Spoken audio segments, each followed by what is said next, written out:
Hey everyone, I'm your host, James Jackson, and this is ARCast.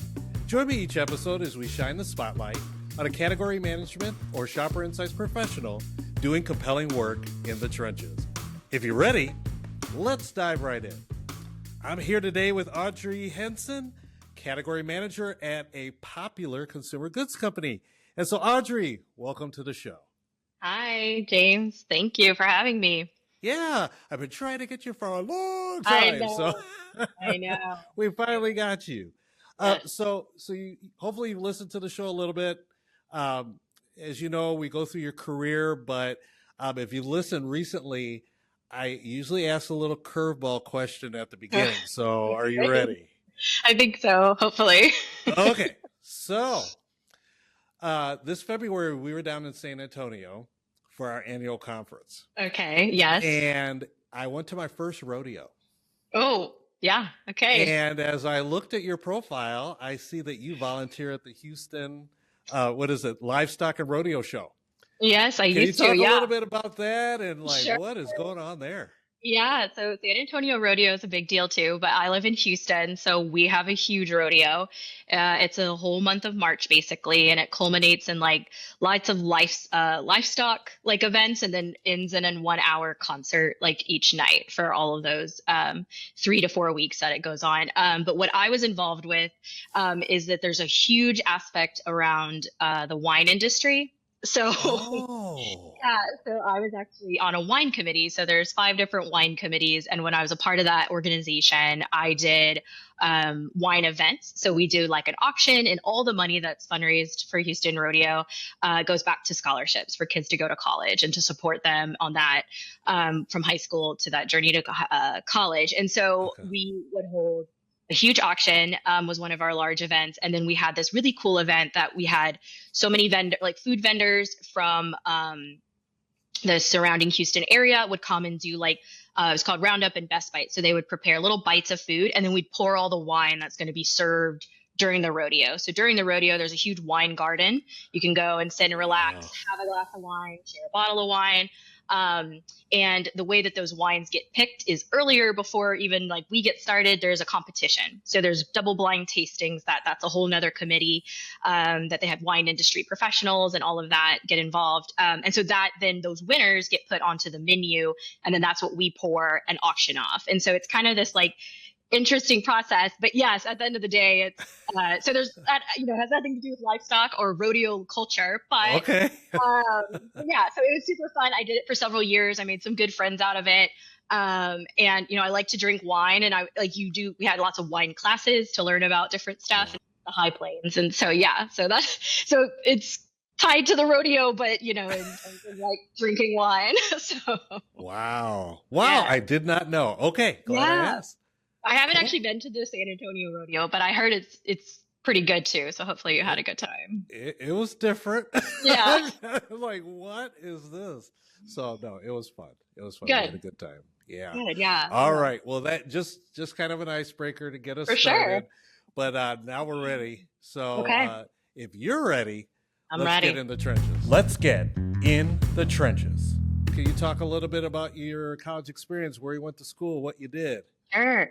Yeah. So I think today, like one of the overarching things is going to be like holistically changes of industry. So my background and college experience actually is in fashion in the retail world. So when I was looking at where to go, I was trying to think about when I was getting ready for the interview, like what was my kind of source of inspiration for wanting to be in the fashion industry. And I Mm-hmm. can't really pinpoint it, but I do know I went to this kind of like it was like a showcase of different colleges, and people could bring their sketchbooks and their portfolios, and I'm not creative, so I didn't want to sew and I didn't want to draw, but I was like tied to like, okay, I've been hearing about this other kind of role called like fashion merchandising, like the business side of it. So I was like, okay, so we went to this like kind of showcase of different colleges, and I ended up talking to two different people from two different colleges in New York City. And, they were like, okay, are you going to live at your sewing machine? Do you stay up all night drawing? Are you always having a pen in your hand? And I was like, no, I'm not. Like, I'm good at math, like, things like that. And he was like, okay, well, you should look at fashion merchandising. So I was like, okay, tell me what that is. And he was like, so basically you're the like financial or like inventory arm of the clothing piece. And so you're making sure, you're making margin, you're hitting profit numbers, like things like that. And I was like, that's me. I'm in Excel. I know how to do all of that. Wow. And so, yeah, so that kind of like exposed it to me. And I talked to two different schools, and then in the interim looked to see like any schools in Texas had it. We did a bunch of visits, like college visits, and several schools here in Texas have it, but we kept hearing like, okay, if you get into somewhere in New York, like you just need to go. And like, luckily I had like super supportive parents that were like, if you get in, like, we'll figure it out, like you'll go. And so I ended up going to Fashion Institute of Technology, or short FIT, for fashion merchandising. So I'd been to New York once for fun with like my family. And then, yeah, obviously that's miles away from Houston, Texas, where I'm from. Yeah. And I had a second cousin who lived there. So I had like family, but yeah, so I moved there when I was 18, stayed there for 4 years, got a bachelor of science in fashion merchandising, and loved it. I mean, like I said, it was exactly how he described it. It's the business side of fashion. When you think about, and then when we talk about when I graduated, like, companies have to make money. It's not just like, there is a whole side, obviously, in like the luxury world. Maybe you don't have, like, when you think about everyone at the mall, like they're publicly traded companies. They have to make money. They have to be profitable, stuff like that. So it opened my eyes to like, oh, this is like a whole industry that's out there, working at headquarters, not working in a store. Like, how do you influence it from that level? And so, and obviously, going to college in New York, I always recommend, because you're a student, so it's not so like hard hitting of life. Yeah. Because it's a very expensive city. Very. Yeah. So again, like kind of what struck my interest. Yeah. Okay. So you have this, it sounds like a really interesting experience. You get away from home. You're in the big city. Yeah. You're learning on the fly. Your culture, all of that. So what happened after college? What was your first job? Okay. So after the 4 years, I was kind of ready to come back to Texas. So like all my family is here. And I, did the 4 years, and I was like kind of ready to come back. And then at the time, there was heavy recruitment across the country from FIT. Like, it was known for its reputation, and so recruiters would come and talk to you. And it really came down to like the two biggest at the time were JCPenney's training program and Macy's training program. So obviously Macy's is in New York, and then JCPenney is in Texas. It's in the DFW area. And so I was like, that's where I want to be. Like, I want to be back in Texas, but and doing what I wanted to do. And so, talked to a recruiter. Both of their programs, are like 4 to 6 month training programs. And so you kind of like, I liked the idea of a training program because it kind of eases you into that corporate life. It gives you the stepping stones to be successful, shows you different facets of the, different jobs that you could potentially go down the path of once you're like at the, office. And so went down to interview, and then started the next fall. So when I graduated in May, I did the training program the following fall. So, oh, wow. Okay. So you're a trainee, a merchandise trainee. What do you learn in that kind of role? Yeah. So a couple of different things. Like, we'd have kind of like in a training classroom environment with computers. So like, okay, if you're going to want to be, and we'll get into it too, because there's two like main pillars in the fashion industry. Like, you could be in the buying path. So are you picking the clothes? Are you talking to the vendors? Or there's like planning and inventory. So that's the more like numbers aspect of it. And most headquarters have it pretty separated, different, management structures, all of that. And so within that training program, they kind of walk you through like, okay, if everybody has to start out at entry level, which was called an allocator, which is you're physically allocating merchandise to this store. I'm sending, 2 packs of jeans to these 30 stores based on their top tier, high volume, whatever the metrics are, sitting through like, here's the assortment for the season. I'm actually sending it to the stores based on all kinds of criteria. And so everybody has to do that entry level job. Okay. So that's kind of the thing when you graduate from the training program, that would be your next step. And then from there, they start to talk through like, okay, if you go down the planning path or the buying path. And so we would sit in the training classroom and kind of, okay, what does that look like environment? You know, how do you talk to a vendor? How are you looking at assortment? How are you pricing that? How are you doing promotions with it? Wow. And then on the planning side, it's, well, how do you make money with it? Like the buyer buys the product, but how do you make sure it's successful? You're looking at promotions too. You're looking at markdowns. You're looking at margin. You're looking at optimizing all of that to make sure, you know, whatever you're over, you know, your class, your segment, whatever it is, you know, is successful in the total roll up. And, you know, really looking at like, yeah, what are like the buyer can look at the trends and then you financially figure out how do you capitalize on that? How do you make sure that they can go after what, you know, they want to do financially. And so the training program kind of just showed you and outlined like what a future path could look like. Sure. Who do you need to talk to get involved? Like, you know, are you meeting with this director after a year to kind of, you know, get exposure to this, you know, that kind of thing. You'd also talk to different areas. So like I was in men's, but like, you know, children buyers would come talk to us, women's, home goods, you know, beauty, like kind of, you know, different exposure. So it's a lot of exposure, which was nice of just like, oh, well, I know I was placed in this because there was a, you know, they had room for a trainee, but like that doesn't mean I have to be there the entirety of my career. You know, if I have a huge passion of women's watches, maybe I go make a connection with that, you know? Okay. And so, yeah, so it was, like I said, it was about 6 months long, lots of just different exposure. And then you work with your team throughout that on making a presentation that you do to pretty high up leadership on both sides of buying and merchandising at the end. That's like kind of like college. Like it was like my capstone presentation. Okay. And then you're given feedback, you're given, you know, and you have to graduate. Like, I don't think anybody in my class didn't graduate, but like, there is a thing of like, you do have to do well to continue to be paid and like hired. So, and so, yeah, so then you do this presentation. So then it's kind of like, okay, maybe it's, you know, you're learning how to comp shop. So are you walking other stores? What are your competitors doing? Which is, again, similar vein as we talk through the different industries, you know, we'll get to, you know, what can you go after that somebody's doing? Is it a pricing model? Is it a promotion model? Is it color options? Is it a brand maybe they don't carry? How much do they go into private label versus national? Is that balance?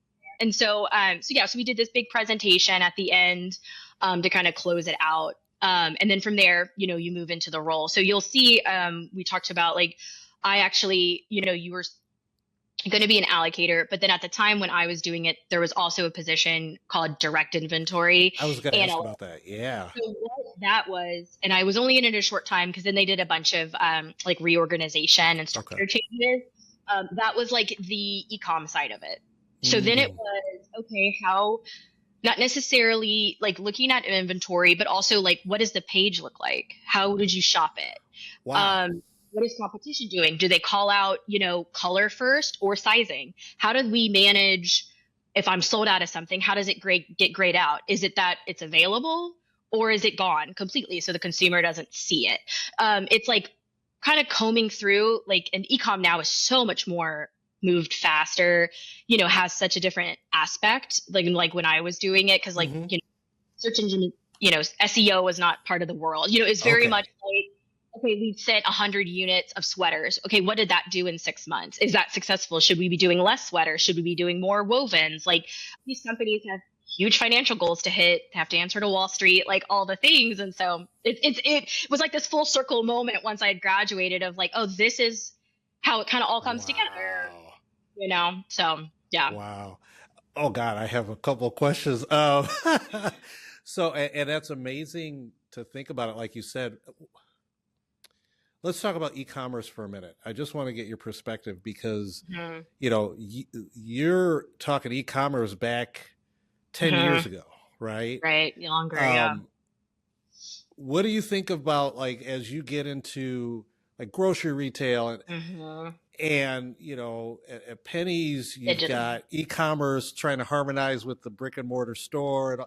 And, what are your thoughts of where we are today in comparison to what you know? Well, yeah. And what's interesting too is even when I started at Penny's, like the website was not like where other retailer websites were at. Like there's a lot of opportunity still. And then of course you see now today, like DTC only customers and how Yes. fast they move and so it's interesting because now it's a huge buzzword of omni-channel, Yes. digital health. How do you walk consumer down the aisle digitally? And Yes. it's interesting because I do mostly curbside. And so then I have to think like, well, what words am I looking at? Why does that come to the top? Mm. Why am I only seeing that assortment? Is it a limited assortment because they want to make sure they have it always in stock? They don't want to, because like I might not see LTOs. I might not see exclusives. Like, Yeah. is that by design? Kind of things like that. Well, when you shop online, I may be given 20 choices. Right. I'll still make a choice. So then it's interesting from that perspective of like, well, what are you going to put in front of them? And Yes. and flip like too from the manufacturing side, from the retailer side, like you both want to do well omni wise and like have a great shopping experience for your consumer, but like you both have different goals because like Hmm. obviously manufacturers want to pop to the top, retailers want whatever product is going to move, make them money. And so it's interesting because retail, was already present there, kind of coming away out of catalogs. Like catalogs were kind of slowly going away, which seems very archaic now. Um, but Yeah. I'm not that old.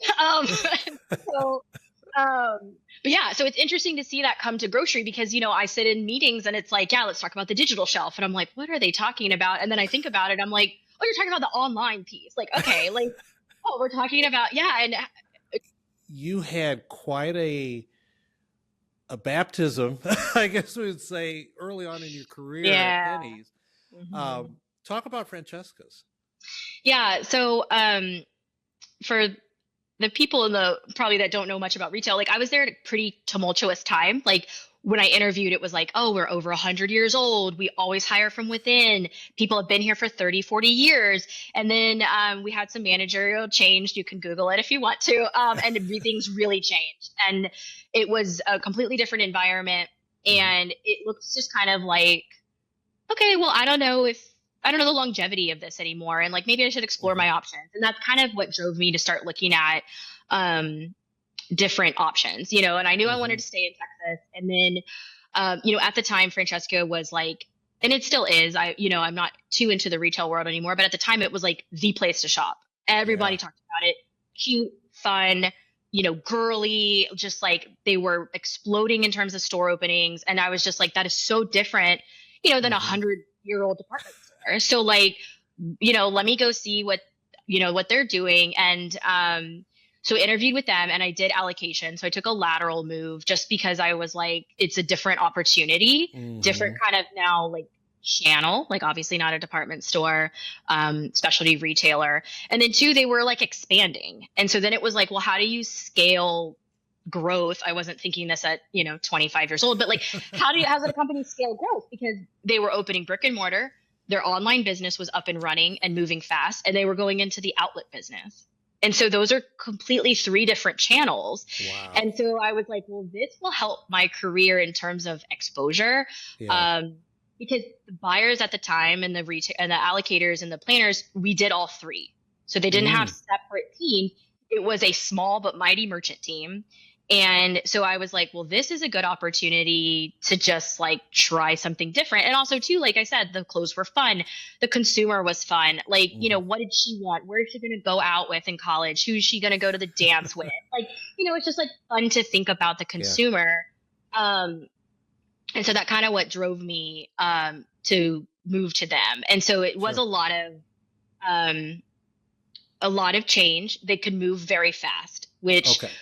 with compared to JC Penney, it was a lot of private label driven. You make it overseas, Mm. 6 to 8 month lead times, if not longer, where, I remember very quickly, like I was on the dress team, for example. I was in clothing and I was allocating dresses, and it was like dresses were just doing really well, turning really fast, couldn't get enough inventory. And it was like, okay, my buyer, like, the planner found, some opportunity money, and she was able to go and just like fulfill, $1 million worth of dresses. And we got it allocated before Easter, and just like our business took off. Like just, you would never be able to Wow. move like that at a department store. And so it was also Yeah. just like, oh, how do you be able like close into business, like mitigate risk and go after opportunities, which is like business 101, kind Yeah. of a thing. And so it kind of taught me a lot of that also had like a lot more autonomy, I guess, too, since the Mm. team was small, of like, well, where do we want to take this in 5 years? Okay, when I started, it was, several hundred stores. What does that look like at 1,500 stores? What does it look like now Wow. if you have 50 outlets? Like, and so it was again like, wow, like what can I get exposed to, and kind of see where that took my career in fashion and do Yeah. something completely different than what I had, just Yeah. done. Yeah. So you dropped a number and said, well, I'm 25 at the time. So you're in your 25, 26 year. Is Mhm. this normal for somebody at Yeah. that So, age in that yeah. industry? So it's a good question. So, like, I would say a lot of people want to be a buyer. And I was Yeah. out of the norm that I was like, I probably need to do it. But my path was always like, I want to be a planner. I want to be a planner. Mm. A great buyer has done planning because they know how to financially run their business. Okay. So my path was always like, I'm going to be an allocator, fine, and then I'm going to be a planner. That is my ultimate goal. Whatever that looks like, however it takes me, that's what I'm going to do. But most people want to be buyers because that's the fun part. You get to look at pretty product. You go to New York for buying trips, Yeah. whatever. So whatever reason, I'm just like narrow-minded on the financial side. And so again, I would have told you when I left FIT, my plan was to be at Penny's 7 to 10 years. I was going to get Mm. as far as I could in 7 to 10 years and then see what life looked like. Okay. I was there less than 2 years. Yeah. And I went to Francesca. I was less than there for a few years. And I wouldn't have told you I would even ever leave fashion. And so but at the same time, because of the like kind of changes that were happening at Penny's, like a lot of my peer group, they change jobs pretty regularly. So Mm. I think it depends on what path you want to go down, what are the opportunities, and kind of where does that look like? Like again, if you are so passionate about wanting to buy women's watches, well, that's probably one person. Eh, Are they in that job for another 20 years? Are they going to move? Maybe Yeah. you need to go to another smaller company or see an opening if you're real specific about the product type, which a lot of Yeah. people, it drives from that. Like, what is my passion? What do I love to talk about? Because Yeah. it makes your job, more fun and interesting. Yeah. And so I would say probably a little bit of both. Like, I'm sure there's still people I know that work at JCPenney. They've been there 15 years from Okay. my class. But then I also know there's maybe two of them out of the dozen, and the others have Okay. changed. So it's kind of hard to say definitively, I guess, but Sure. it was not out of the norm at the time that people were surprised. Okay. Yes, Okay. I was surprised because I was like, I plan to be here for the long term. And then life didn't work like that, Yeah. It didn't. And so yeah, because a lot of the training class that I was in, I would say, but after probably within 5 years, a lot of people had moved to It different, moved. Okay. Okay. but for a different number of reasons. Yeah. They recruited from all over the country. So some people were like, well, I just want to move home, Sure. Sure. from Texas, so. Yeah. Yeah. So okay. So we've got Pennies, we've got Francesca's. I've heard of it, but I'm not familiar. State Yeah. stores. So Okay. what is that? Yeah. So their model, so it was, it was an opportunity based like a option that I was looking at. I think also I'd be remiss to say within Francesca's learned a lot. This word was not in use, but learned what burnout was at a very young age. Oh my God. When I talk about that autonomy, it was given into a way that now, as like someone with a little more maturity and a little more experience, you should not give someone that much responsibility. Okay. And not in a bad way. It was just like It's a lot. I was overwhelmed. I had Yeah. no support, and a lot of pressure. And it just like again, burnout was not a conversation. Mental health was not a thing. Mm. I think it also taught me a lot about culture of a company Yeah. and what kind of manager do I want, which has now driven my decisions on other job opportunities, which we can talk about too. Yeah. Because that I think will really make or break whether you Sure. want to work for a company. But at the time, I had reached the pinnacle of what I could learn in the role, Mhm. and my thought was always like, I will always stay at a company as long as I'm still learning. whether it's a Mhm. lateral move, again, is it a channel change? Is it a team change? Is it something different? And I had kind of reached a point where I was like, okay, I don't feel like I'm learning anything else. I've mastered it. And now, I kind of want to do the next thing, which Mhm. again was my goal, was to be the planner, was be a planner. Sure. And those opportunities were just not presenting themselves. And then for another, variety of reasons, I had a colleague who had left Francesca's and went to stage. And so she called and she was like, hey, I've got this opportunity. And I was like, absolutely. I'm ready. I want to, like, looking for a change. Let me know and I can come in and interview. And so their model, very similar in a vein to J.C. Penney. They Okay. were a regional department store. Okay. So they owned several different brands. So depending on where you lived in the country, you would Mhm. recognize a certain label.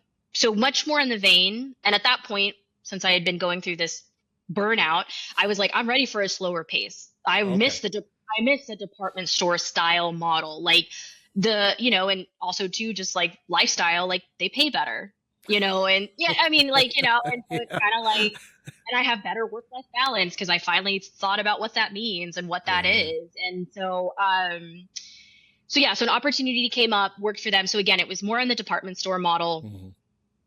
and which I was more familiar with. And then I was hired to be on their ecom side. So I was going to be a planner. So I got, the title that I wanted. Mhm. Um, and worked my way up to that. And so then I was on the ecom team. Now that's when I kind of mentioned at the beginning, very um, in the first, like, minimal stages within ecom. So lots of room needed to be Sure. successful in this world at the company at the time. But so, there was like a team of four of us and we each kind of had a department. But it gave me very, um, starting out tools on, like, what does planning look like? What does that look Mm. like? 'Cause you're doing forecasts. So you're doing forecasts at different levels. Is it a monthly forecast? Is it quarterly? What does your year look like? What are you rolling up to? And again, are we making margin? How much sales are you projecting? It's, looking at your forecast to Mhm. talk to leadership about the online piece. It's talking to the buyers on how do we get their support and to influence them to go after the ecom piece. Because again, it Sure. was kind of not Ah. really Yeah. happening yet. But because of that retailer and that start, like, ecom was very small amount of the business and the majority was brick and mortar. So then it was, okay, ecom is doing well. And again, then kind of it was like, but my ultimate goal then is to do brick and mortar because that's going to be your, at this company, your bread and butter on how, Yeah. like, you planner and like what I ultimately wanted to get to in Yeah. the industry. Yeah. So I did that for, I think, a few years, and then an opportunity came up to be on the brick and mortar side, and so I Okay. moved to that side. So again, I'm learning something different, doing a Yeah. different same role, but very vastly different. It's much broader, several more millions of dollars to manage. Then you're managing different personalities because then I'm sitting with a buyer, with an associate buyer, with an assistant buyer. I'm managing someone now. The allocator now Wow. reports to me, Yeah. and then you're making sure that your little section of business, is running smoothly, basically. So Yeah. I kind of describe it as like you're the financial arm of all the product that you manage. And so it was very different. But it's interesting that it's like, I'm going to be in this industry. I remember thinking about getting ready to talk to you is I remember I went to some presentation at FIT and I couldn't tell you who she was. And Uh-huh. she made a comment that our generation at that time, so who was ever in that room, it was stated that you were going to work in six different industries in your Oh, lifetime, in your, wow. and she said, not six different companies or six different types of jobs. It was six different industries. And I remember being like, no, like, we're going to school for fashion. Like, what is what we do? Yeah. And then I get to being a planner for brick and mortar, everything I've ever wanted to do, and it's not for me. So I was like, I reached this. I'm not even 30, not, and I'm like, Yeah. I've got to work for a lot more time in life. And there's a lot of future ahead of me. So, like, what do I do now? What do Like, I do? and I could move back to New York. I could Right. move to some other, cities in the country that have a lot of retail because Texas retail is not that big. Right. And at the time too, like, the company wasn't doing very well. Fast forward when I end up leaving, they file bankruptcy within 3 years. So I kind of, That's because you left. They couldn't right. survive without Yes, exactly. So it was like kind of this like, oh my gosh, I've got to what I want to do. I pushed myself, changed jobs, moved cities, all this stuff to get to what I want to do, and then I don't like it. So what does life look like? What is it? What do I want to do now? So I gotta ask, just real quick. Yeah. Why didn't you like it?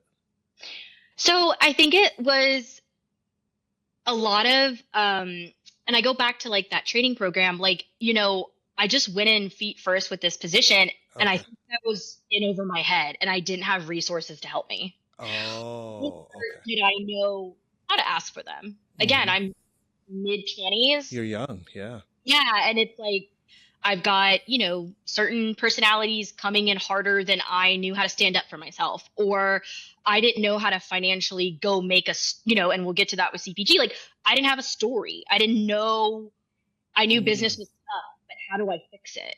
And so, but it was business was moving so quickly that then it was like, well, I don't have that time to sit here and figure out how to fix it the best way possible. And so it was like a lot of pressure.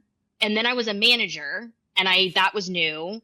And so then, you're reviewing people, and then you're making sure, like, are they doing what they're supposed to be doing? So then a lot of mental energy is being put toward that. And I'm trying to figure out this job as well. And so it kind of was, and I look back and it's like, well, could I have stayed for a couple more years and figured it out? Sure. And I think maybe if I had seen like, okay, this company takes care of me, we're doing well. But it just wasn't there at the time. And so it kind of was like, at the time I didn't want to move. Like I said, Texas retail was small. And I was just like, I want to stay in Houston. Like that's my priority.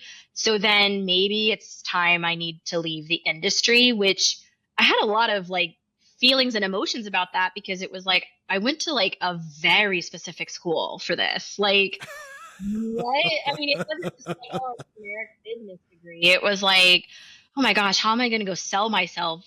Talk about myself in an interview. Yeah. In an industry where they're going to be like, I have no idea what you're doing. Like, I don't know what you do. I don't know what you're talking about. This school you went to. And I'm like, it's very prestigious. I swear. Like,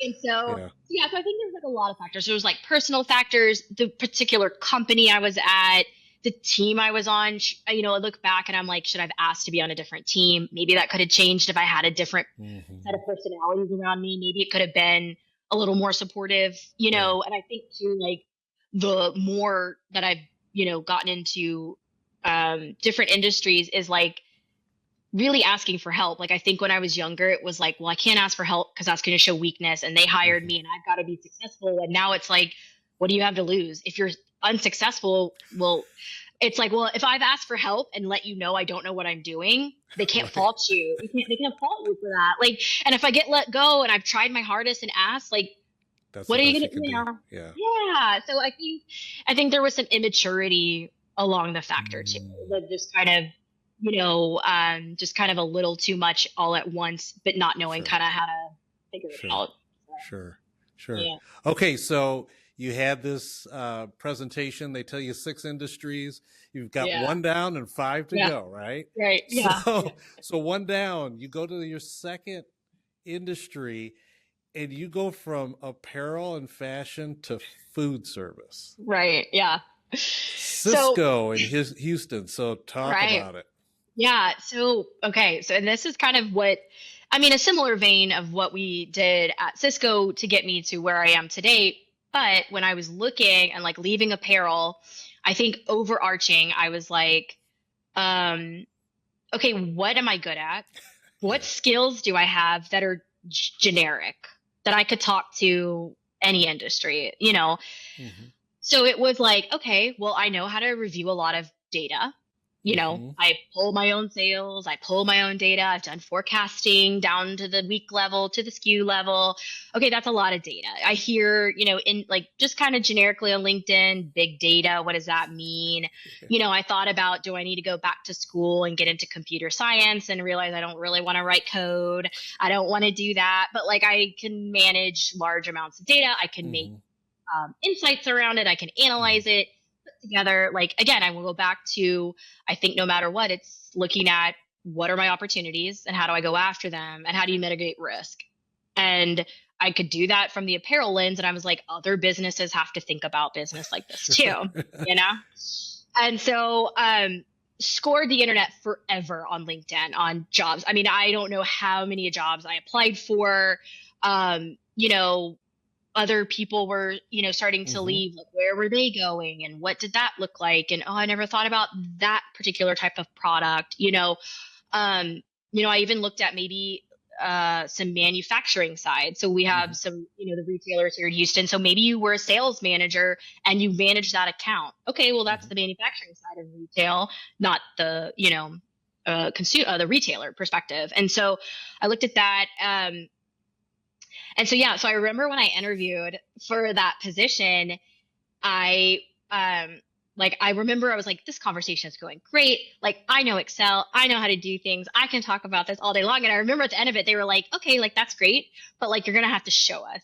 And I was like, okay, well, what does that mean? And they were like, we're going to give you data and ask you questions, and then you have to come up with a presentation. And this was like the first time, which is now very commonplace, is to come up with a presentation as part of the interview as well. And I think it's smart because then you weed out candidates who are lying. And I was very much not a liar. So I was like, oh my gosh, they don't trust me. Like, now I have to prove it again. Now, once I was on the team, I was like, oh no, this makes sense, because then you'll get people who don't know Excel formulas, or they're doing everything manual. So then you see that the Excel skill level. And then obviously too, you're in front of a customer. How do you talk to them? Are you doing presentations? And that piece I hadn't really ever done. And the apparel side on planning and inventory, like, I was rarely in front of manufacturers. I rarely did presentations. PowerPoint, I obviously done in college, but everything was Excel based. You didn't have to make things pretty. It's just like, here's a sheet of numbers, they'll figure it out.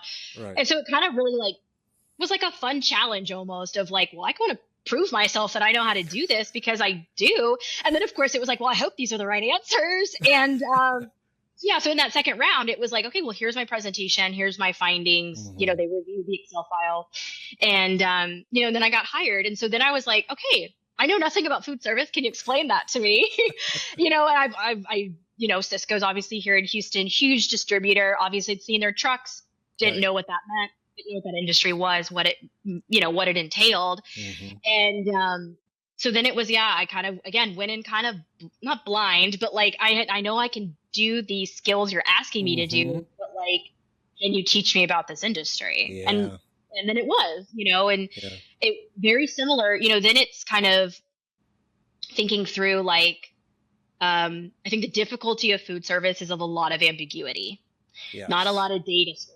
So how do you tell a story with minimal inputs and talk to influence and talk to people, with what you're seeing?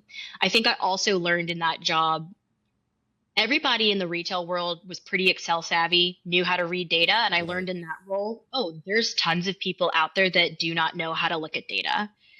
And that, I was like, oh my gosh, that's great, because I do. So that means there's opportunity out there, because, I didn't realize, maybe they didn't keep up with what Microsoft was offering at the time, and just kind of went about their work.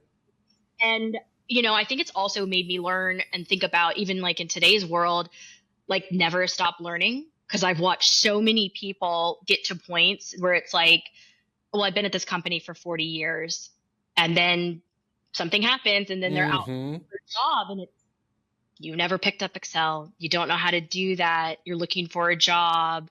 You're not ready to retire, which is fine. And so it's always been in the back of my mind as I went through so many layoffs within the retail world of like, always make sure you're up to date on what's going on. So like right now, topic is AI. So how do you use that and what does that look like?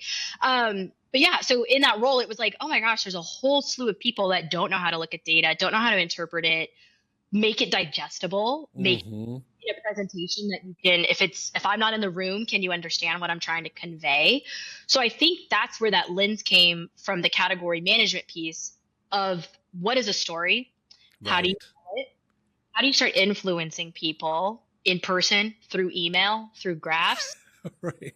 But again, what I now learn in CPG is what I was doing was not true category management, because food service is just different, It's different. and especially the categories that I was supporting. Some were a little more tailored to being, you could look at it in a category lens, not some, very not so much. But again, how do you influence a restaurant to put something on a menu in a warehouse Yeah. of thousands of products, Yeah. Yeah. So that was the first time that I'd heard the word like category management and what Mm. that was. And so then it was this peak of interest of like, oh, this is a whole thing. Like this is a Mm-hmm. very big thing out in the world. Yeah. And funny enough, retailers use it. Some of the people that, like I had thought about, you move to Bentonville, you work for Walmart. Well, manufacturers are doing category management for Walmart. All the time. Yeah. So, so it was kind of like, oh, well, maybe this is like a term now and a job that I could explore Right. that has a lot of longevity, And that was like my first forefront into what is this term? Sure. What is the exposure of it? Sure. Talked to tons of different people who had tons of different experience than me, because I'm over here just like, I went to fashion school, like, Yeah. And it was great. Like, I was like, oh, this is great. If this is what it is. And, so it was there for very, several years. Like, Yeah. and then that's when it was like, okay, well, how do I take this idea of what this job entails to the next level, kind of a thing? And I had thought about it from the lens too of, I'd always worked for a retailer. What does it look like to go work on the manufacturing side? Yeah. Yeah. And what's the difference there? Because I've always been on the side of the other. And so that's when I started to like put some feelers out on LinkedIn and start applying to stuff.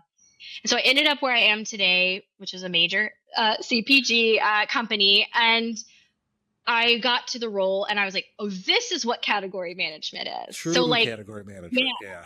Okay, got my feet wet in food service, learned that industry kind of, as far as it could go. And then, okay, and now it's like, okay, now I'm on my third industry basically. I was going to say halfway home. Right. Yeah. And again, if you told me, at 22 years old that, you wouldn't be working in fashion within the next decade, I was going to laugh, and just, so joined the company I'm at now. I started, I was in convenience for a little over 3 years. So a lot of I think a lot of it is also channel driven, which I've learned. Sure. Different go-to-markets, different consumers, traffic, product types, like all of that kind of. But again, it's the same things that I was doing. How do you go after opportunities, mitigate risks? I love in category management the objectivity of it. Like we both need to win. So when I'm talking to the retailers, it's like, hey, I know my company needs to win, but I don't win if you don't win. So how do I make sure you're winning too? And I like that objectivity, so it's not so self-serving. And I think what I've learned in terms of that, like storytelling and using those insights, is like when you start talking like that to retailers is when they build the trust with you as a manufacturer. Sure. You get more things done. Sure. That usually benefit you because you're coming at it from a non-self-serving idea of like, I need to win, but so do you. So how do we collectively come to that? Yeah. So let me ask you this though. So, and you commented on food service. I dipped my toe in category management, but there were a lot of things that it didn't have. So now I go in a kind of hyperspeed. I go to a top CPG. I've got all these tools. I've got all this. How is that transition where, like, again, was there that I'm overwhelmed? And how did you navigate that? Yeah. So I think too, also this is the time, I changed companies in 2021, so everyone was remote. So there's an added Oh, yeah. difficulty.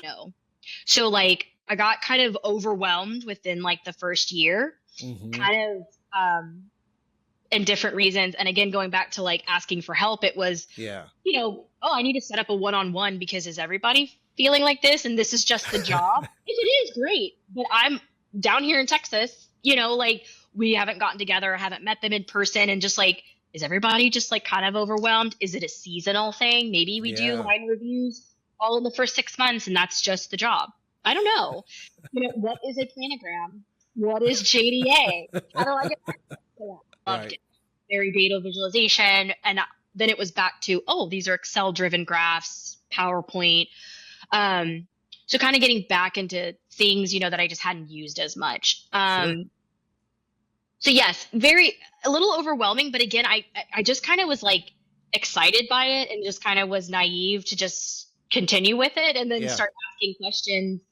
And again, it was some pretty high up, like high volume customers that they had Okay. hired me for that I didn't realize until like several months in where I was like, oh, this is like huge. And that's why you hired me in Texas. But yeah, I think it goes back to like, I finally learned how to like ask for help or raise my Yeah. hand or stick up for myself. Because again, when I was at Francesca's and was whatever that looked at, which is real burnout, is like, oh, I've Hmm. been here before. I don't like how this feels. So like, but maybe I should tell somebody about it because I didn't talk to somebody about it then. And so I think it goes, yeah, in with like, yeah, never, again, you can't fault me for asking for help or raising my hand that I'm overwhelmed. Again, I'm willing to do the work if that's what's needed, but also no, I'm not giving time to things that probably could really use it Sure. because I don't have the time, but Mm. made all the difference, so it's just like kind of nuanced things like that you just Sure. never know. So moving over to grocery, I've spent a lot of time with my sales team, like, hey, give me like very open and honest feedback. This is a completely different channel. Yeah. It's completely different consumer, a lot more available resources. Hmm. Panel data gets, Hmm. involved Hmm. now. And so, you don't like it, tell me. At the end of the day, we need to be on board together going in there. Um, and two, like then it makes me better. Yeah. Yeah. Yeah. So, so yeah. Um, but right now I'm really happy, yeah, in category management. Good. Good. Yeah. Well, wow, we've been in the trenches for quite a Yeah. while and gone through all the twists and turns of your career. So appreciate that, but just want you to be able to take a breath, Yeah. get a drink or something, and let's come up for air. Finally, coming up for air, Audrey Henson, Yes. not Christensen. Right. And so talk to me a little bit about life Yeah. personally, what's going on with you? Yeah. So, I don't know if we can say this, but like, you and I know each other from our Yeah. past lives, which is Yeah. awesome. But yeah, so I got married like 2.5 years ago. And so, yeah, so not necessarily newlyweds, but newly married, I would say, Yeah. which is great. He's from Houston. His family is here. And going back to that aspect about college, he went to LSU. So I get my like college football fix now. Oh, Where geez. like Okay. when I went to FIT, I would, nobody wanted to go watch Saturday college Right. football with me. And now I have, a team at least, and he's, so yeah. And I think the biggest thing, in terms of like what we love to do together is like travel is like our number one thing. Mm. So we didn't talk about this, but when I was in college, I studied abroad in Florence, Italy. Oh, Um, wow. FIT has an entire program at one of their fashion schools, that's integrated into the curriculum. So it's not just like a traditional study abroad, like, Sure. oh, I'm taking wine tasting and Yeah. culture. Like we're meeting with like the buyers of international Macy's. Like we're, like Wow. doing tours of luxury brands with deep roots in history and Hmm. talking to them about that. So, and so that was the first time I'd ever been abroad, got a passport, all of those things. And that like completely changed my viewpoint on Hmm. life, like the world. Like, Hmm. and so it's still there today of just, I want to see the world. I want to, any PTO is usually always, we're going somewhere. And so Wow. it's always getting married. It's been like, he, loves to travel too. So now it's like, we're both in it together of like, where do you like to go? What do you want to do? And so that's like any of kind of spare time and money is used in Yeah. traveling. Yeah. Awesome. Yeah. Yeah. Awesome. All right. As we close, I have one more question for you. You probably Okay. talked about it a little, Okay. but we'll end here.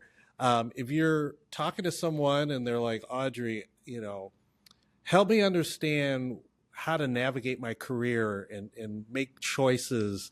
I'm not comfortable here. What are some recommendations you would give to them as far as navigating career? Yeah. So I think it goes back to what do you like about the job you have? Hmm. And it can be a numerous things. Again, is it the culture? Is it your manager? But also think through like the skills that you have that, again, like everybody wanted to be a buyer and I wanted to be a planner, which is the unglamorous piece. But I was like, but it leans into what I'm good at. Yeah. So, like, not that I wouldn't be bad at picking product or looking at, picking that, but it was like, but I'm really good at math and I Hmm. enjoy Excel. Like I kind of, get nerdy about things like that. So it was like, well, then I'm going to lead into that, like as my career. So when you're Yeah. not, so I think then it brings like excitement and like why you want to show up to work each day Yeah. because I think it's just too, yeah, I often ask when people, because I've talked to different people of like, oh, I'm so unhappy, like you've changed jobs so many times, which I don't know if that's a good thing or a bad thing, and they're like, well, how did you do it? And it was like, well, you really gotta, especially in this day and age with LinkedIn and everything Hmm. available, it's what do you like to do? Like, what do you like about your job? How could you do that somewhere different? And is it available like in the Hmm. resources? I think also too, which goes, I mean, everybody will probably mention it, but like really like networking. Like it is Hmm. crazy to me when I moved to stage, I don't know how many leaderships had been at Penny's. When I went to the CPG company I'm at and I went to a retailer, somebody I knew at Penny's was a buyer for them. Wow. Okay. And so you just never know. Again, don't Yeah. burn any bridges. Like Yes. always leave in the best regard and the highest light, because you just never know how paths are going to cross. Even you and I, Yes. in Yes. this podcast interview and seeing each other in the industry. And so you just never know. And just be open. Like, would I have ever, if someone had been like, oh, I'm going into food service, I would have been like, okay, fine. It taught me so many things. I was there Yeah. for several years and Yeah. it was a great position, And so I think it's just like being open and also too just like honest about what you like to do, what your skill set is. And if you want to talk about stuff all day long, like, or be Mm. in that industry. It's like I'm super into skincare, so like I'd be so happy in the beauty world. It just didn't work out. Like that's fine.